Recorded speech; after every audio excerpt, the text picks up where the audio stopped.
Steve Newport's Alzheimer's disease has slowed considerably. Some of his symptoms even reversed, thanks to an unlikely treatment prescribed by his wife, Dr. Mary Newport, a physician who runs a neonatology ward at a Tampa, Florida hospital. She became determined to help her husband after he failed the so-called Alzheimer's clock test.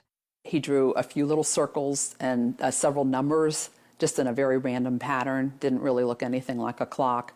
And the doctor pulled me aside and she said, you know, he's actually on the verge of severe Alzheimer's at this point. He's beyond moderate. So that was very, very devastating news. Dr. Newport began learning everything she could about her husband's disease. It appears to be a type of diabetes of the brain, and it's a process that starts happening at least 10 or 20 years before you start having symptoms. And it's very similar to type 1 or type 2 diabetes in that you develop a problem with insulin. In this case, insulin problems prevent brain cells from accepting glucose, their primary fuel. Without it, the cells eventually die. But there is an alternative fuel, ketones, which the cells easily accept. Ketones are metabolized in the liver after you eat medium-chain triglycerides, which are found in coconut oil. So Dr. Newport added coconut oil to Steve's diet. Just 2 weeks later, he took the clock test again, and as you can see, demonstrated stunning improvement. I thought at the time, was it just good luck? Was it a lot of prayer? Was it the coconut oil? And I thought, well, we're going to keep the coconut oil going. Then 3 weeks later, he took the clock test a third time and continued to get better. And it wasn't just intellectually, he also improved emotionally and physically. He was not able to run. He was able to run again. He couldn't read for about 1.5 years.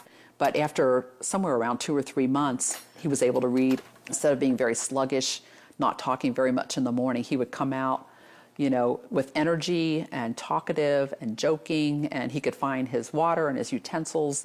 Dr. Newport documented Steve's success in a book called Alzheimer's Disease, What If There Was a Cure? She received this stack of thank you letters from other people whose loved ones' Alzheimer's was helped after they followed Steve's diet. And while coconut oil is encouraging, there's actually something much more powerful. A team of biochemists led by Professor Kieran Clark at England's Oxford University have developed a ketone ester that packs a punch 10 times greater than coconut oil. It reaches quite considerably higher levels, and you can get whatever levels you want depending on how much you drink. The problem is they need millions of dollars to mass produce it. Very expensive, and so we can't make very much of it ourselves. And what we would like is funding so that we could actually scale up and make it. But of course, there's no real profit in manufacturing stuff like that. So until a high-potency ketone ester is available to the general public, coconut oil is still a good ketone source. Just make sure it's pure, non-hydrogenated. Avoid any hydrogenated oil, which is the same thing as dangerous trans fat. Many people avoid coconut oil because they think it's bad for them, but it's actually very healthy. Dr. Beverly Teeter is a researcher at the University of Maryland who specializes in dietary fats. She says years ago, coconut oil was criticized for raising cholesterol, but scientists have since learned there are 2 kinds of cholesterol, LDL, the bad kind, and HDL, which is very good for you and is the kind coconut oil raises. So they put out the message that it increased serum cholesterol, but the truth of the matter was it was helping the profile of the serum cholesterol. That never has been corrected in the public press, and I think that's the reason people have misconceptions about it. So not only does coconut oil improve your cholesterol levels, Dr. Teeter says the way it helps the brains of some Alzheimer's patients can be extended to people with Parkinson's disease, ALS, epilepsy, dementia, even schizophrenia and autism.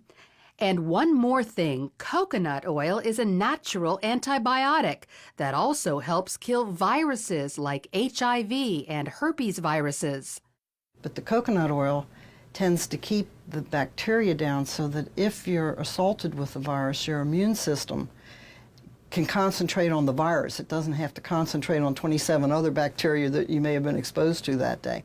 So consider coconut oil to improve your overall health and perhaps even go so far as to stave off life-threatening diseases. Oh, yeah, that's good. Lori Johnson, CBN News. Food a lot, too.